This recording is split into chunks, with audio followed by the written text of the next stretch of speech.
Olá, você que está chegando aqui no canal Ricardo Santos Historiador, neste quadro Fala Professor.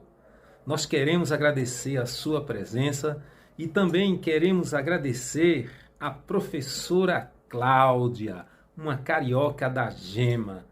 Ela vai hoje nos dar o privilégio de conhecermos um pouquinho mais sobre a sua história, sobre a sua vida e sobre a sua experiência em sala de aula, como também as suas opiniões sobre temas atuais.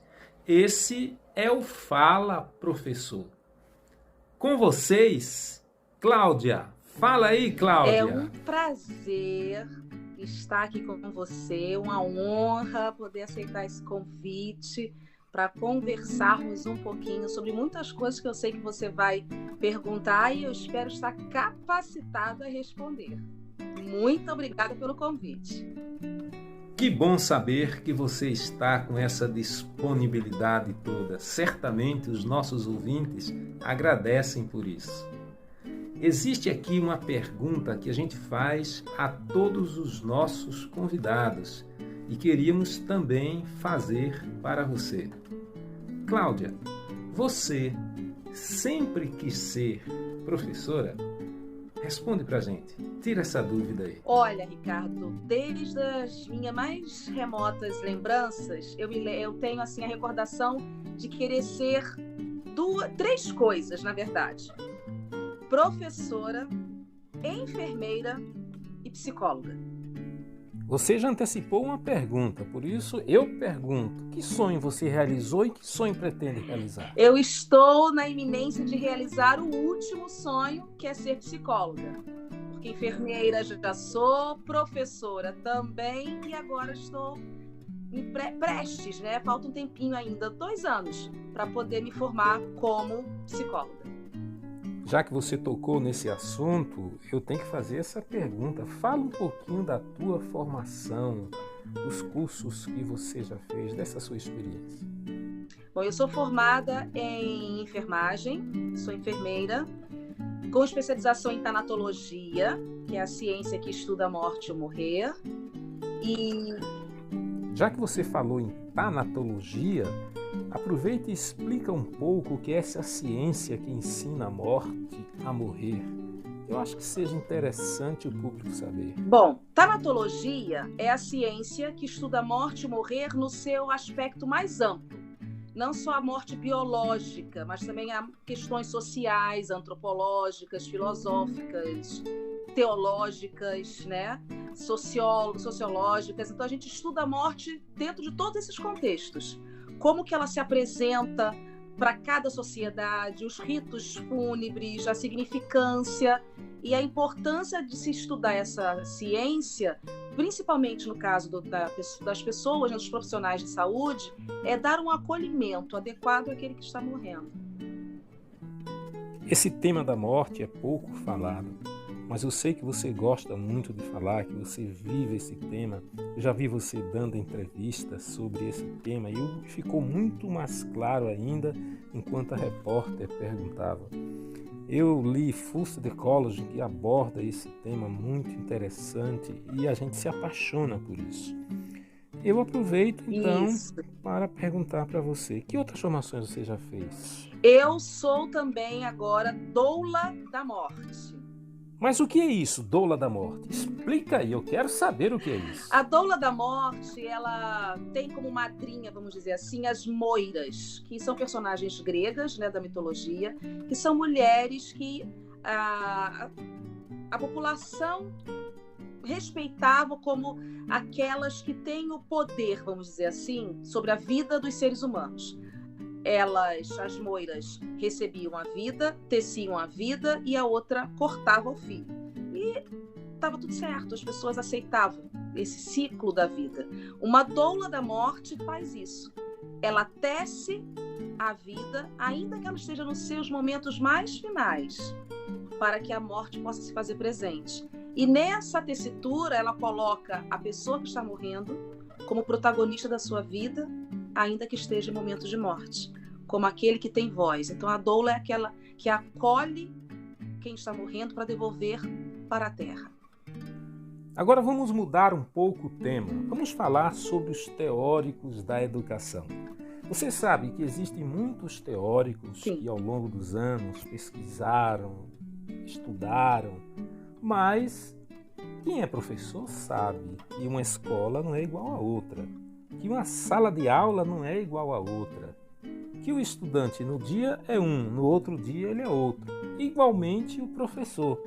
Existem mudanças que ocorrem que nós não temos domínio e a gente aprende na sala de aula a lidar com os estudantes.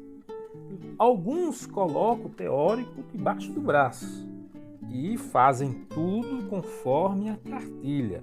Outros desprezam os teóricos, mas eu gostaria de saber o que é que você tem a dizer a respeito dos teóricos da educação. Funcionam ou não funcionam? Com base na sua experiência em sala de aula, o que é que você tem a dizer sobre isso? Eu queria ouvir sua opinião. Olha, Ricardo, a sua fala me fez lembrar Heráclito, quando ele diz que nós não podemos mergulhar no mesmo rio duas vezes, porque nem o rio é o mesmo e nem aquele que mergulha também o é.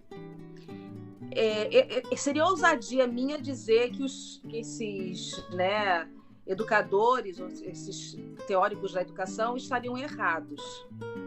Mas eu vou falar muito particularmente da minha experiência. Uma aula que eu dou sobre educação para a morte numa turma hoje, ainda que eu use o mesmo material, não vai ser a mesma aula que eu vou dar amanhã para outra turma ou até para a mesma turma. Então, eu particularmente costumo procurar sentir a atmosfera, vamos dizer assim, da sala de aula para poder ministrar minhas aulas. Então, as minhas aulas, elas não são as mesmas, posso dizer assim, não tem como ser, não tem como, né? E uma coisa que eu não gosto é aquele padrão, todo mundo sentadinho, enfileirado, carteira uma atrás da outra, eu não gosto. Eu gosto de círculo, dependendo da proposta da aula, senta no chão, dependendo da proposta da aula, vamos para fora da sala de aula, né? Então, assim, eu monto jogos, né? Para poder o aluno ir criando o seu conhecimento. Não gosto muito de chegar com o conhecimento já pronto, o conceito já formado. Olha, eu achei muito bonita a explicação, concordo com tudo, mas eu tenho que perguntar, funcionam ou não funcionam os teóricos da educação na sala de aula? Você me coloca numa saia justa. Um pouquinho sobre esse livro aqui para o pessoal. Pode ficar à vontade, Certo. por favor. Em 2006, a Universidade Federal ela publicou o livro sobre o Édito de Milão. Na época, foi o primeiro autor brasileiro a publicar um livro sobre esse tema específico. Só que este ano houve a segunda edição.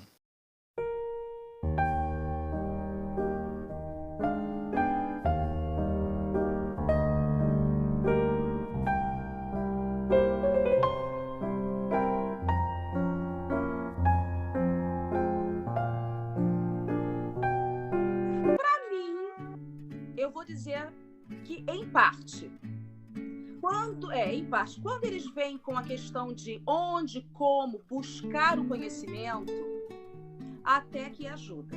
Mas quando vem com aquela fórmula de bolo, receita de bolo, de que a aula tem que ser desta forma, não funciona. Você nunca ficou em cima do muro e eu tinha certeza que não era agora que você iria ficar. Olha, seu posicionamento é muito interessante para quem está nos ouvindo. Agora eu quero saber como é a tua vida fora da sala de aula, os teus amigos, os teus relacionamentos, os teus grupos. O que é que você faz quando não está na sala de aula? Bom, a minha vida fora a sala de aula é praia, teatro, concertos, passeios à natureza e um bom forró. Como você é espontânea, Cláudia, como é bom ouvir isso. Agora fala um pouco dos seus amigos, dos seus grupos de amizade. Eu tenho vários amigos aqui, tenho amigos forrozeiros, tenho amigos específicos para podermos ir a concertos, tenho amigos que a gente confraterniza para estudar algum assunto do interesse da gente, né? Então, assim, são amigos que estão pro bom e para o ruim também. Nas necessidades também estão juntos, apoiando, acolhendo na jornada da casa dele, e comparando com outros tantos que também já aconteceram, né? Seja de jogadores ou não, é que a primeira reação do homem é dizer que não conhece a mulher. Né? E isso me entristece porque dá a impressão de que ela é uma louca. Tornar essa mulher como uma histérica. Quando os fatos vão aparecendo, que não tem como fugir, aí o discurso muda. Né? Mas ainda assim... Você está generalizando. Você acha que isso é aplicado a todos os homens que estão ouvindo a gente aqui?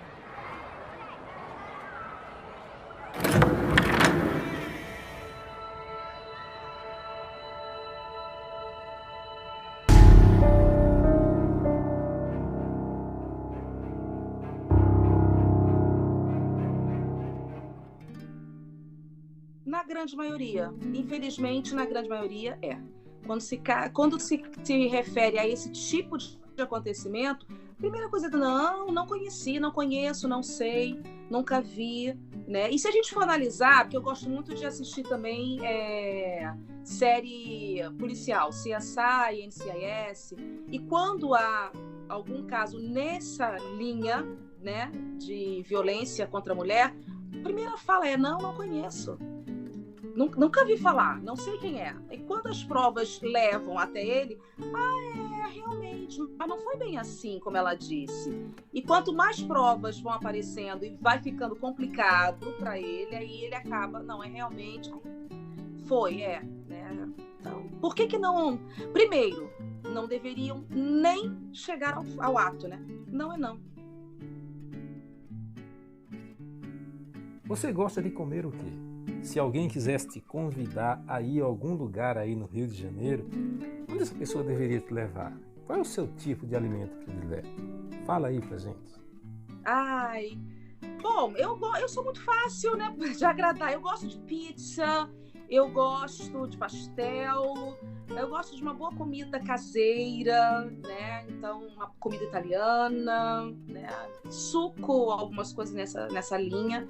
Não é muito difícil, não. De preferência, a beira-mar, que eu gosto muito. É uma atmosfera bem gostosa. Você é uma carioca da gente. Exatamente, quem te conhece sabe que você gosta exatamente. De praia, de sol. Eu quero fazer uma pergunta. Você assiste novela? Não é a minha praia, não. Não sou... E filmes? Assisto. Filmes eu assisto. Que filme você recomenda para quem está assistindo a filme? Que filmes eu recomendo? Eu preciso agora começar a assistir mais filmes fora da minha área, né? Mas, por exemplo, gosto muito de filmes documentários ou filmes bibliográficos. Elvis... A Whitney eu não assisti ainda, mas pela crítica eu também recomendo. Né? Fora um pouco da realidade, Avatar eu também recomendo. Mas eu gosto de filmes antigos, por exemplo, Poderoso Chefão. Eu sou apaixonada pelo Poderoso Chefão. Né? Então são... Eu sei também que você gosta muito de ler. Que livro você leu, ou livros você leu, e você gostaria de recomendar aqui para quem está assistindo? Fique à vontade para responder. Bom, nós perdemos uma grande ativista dentro da área de cuidados paliativos. Ela faleceu dia 22, Ana Michele Anami, né? E eu recomendo o livro dela, Enquanto Eu Respirar. É um livro que evoca a necessidade e a urgência de se viver. E que a pessoa, ela não é a doença, ela é muito mais do que a doença. Agora vamos mudar o assunto de novo. Nós não perguntamos a idade de ninguém, mas nós perguntamos que fato histórico ocorreu no ano que a pessoa nasceu. Quem souber matemática e de história vai saber a resposta. O homem pisou na lua. Agora é com vocês, historiadores e matemáticos aí. Comentem e a gente vai interagir com vocês. Se eu não me engano, foi isso mesmo. Acho que no dia do aniversário o homem pisou na lua. Se eu não me engano, foi isso mesmo. Vamos girar as perguntas de novo. Política. Você votou em quem?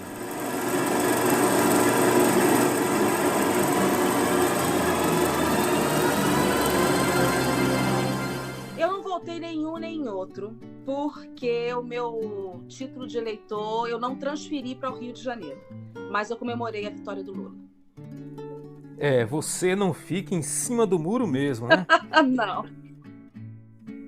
Agora me diga uma coisa, houve fraudes nas eleições ou não? Não. Houve aquele que não soube perder. Se uma pessoa vier conversar com você e pensar que você vai ficar em cima do muro, certamente essa pessoa vai ter uma decepção enorme. E nessa entrevista isso está ficando muito claro. Seus posicionamentos são objetivos, não deixam dúvidas. Agora vamos mudar um foco da nossa conversa. Vamos falar de esportes. E quando nós falamos de esportes, nós não temos como não falar em Edson Arantes do Nascimento.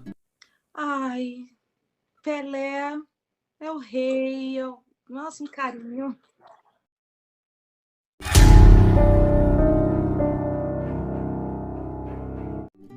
Morreu para mim, não o jogador apenas, mas o Pelé era aquele homem que, quando eu era criança, me sentava no colo do meu pai e pedia ao meu pai: papito, corta o seu cabelo igual ao do Pelé com o ovinho em cima. Então, Pelé é recordação afetiva. Sim, para mim ele tem uma imagem afetiva. E sobre a seleção brasileira, você tem algum apego, algum afeto por ela ou não tem nenhum afeto? Fala um pouquinho sobre isso. Eu deixei de torcer, vamos dizer assim, para a seleção em 82, na Copa de 82. Eu me decepcionei muito. E aí, para mim, se der para assistir bem, se não der bem também, prefiro ver um filme, ler um livro, do que parar para assistir a seleção. Essa sou eu. Faltou alguma pergunta? Eu acho que você perguntou tudo. Que bom! Foi muito bom ouvir isso. Cláudia, agora eu gostaria de saber a sua opinião sobre o ensino religioso na escola. Um pouquinho sobre esse livro aqui para o pessoal. Pode ficar à vontade, Certo. por favor.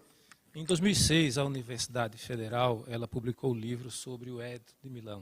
Na época, foi o primeiro autor brasileiro a publicar um livro sobre esse tema específico.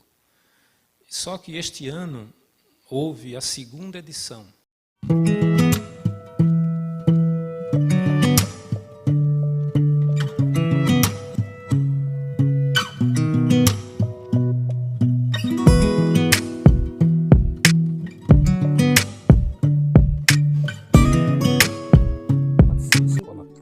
Pode ser escola particular, vai depender da experiência que você teve na sala de aula. Eu gostaria que você se posicionasse do jeito que você sempre fala, não fique em cima do muro. Eu fui professora no interior de Maceió, em Campo Grande, de musicalização infantil, canto coral e ensino religioso, do maternal ao 5º ano.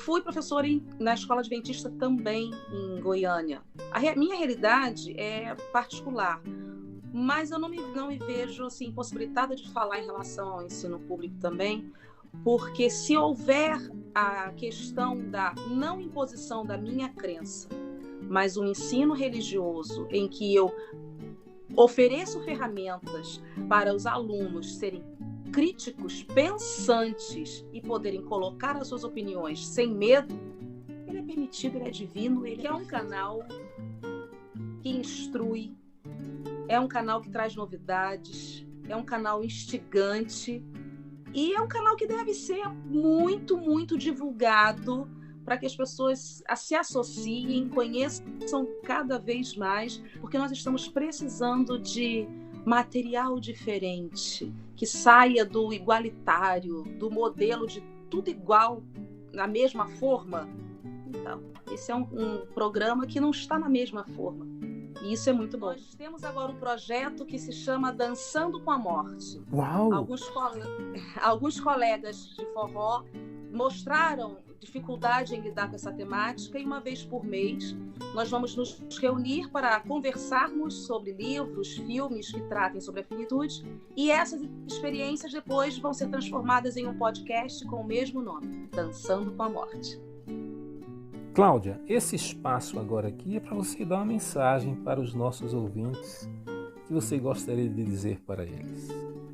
Bom, eu vou falar muito ligado ao meu fazer, né? Que é dentro da tanatologia. Não adie seus sonhos. A vida é o que você tem aqui e agora. Passado, a gente não muda. Presente, a gente não, do futuro, a gente não tem a certeza se volta. Se vai chegar, aliás. A gente só tem o aqui e o agora. Então, viva plenamente. Dentro da moral, dentro da ética. Seja amigo. Não economize sentimentos, palavras, afeto, demonstrações. Porque a vida é curta. A vida é breve. Não se prenda, não se economize. Se doe. Ame, viva, seja a cada instante.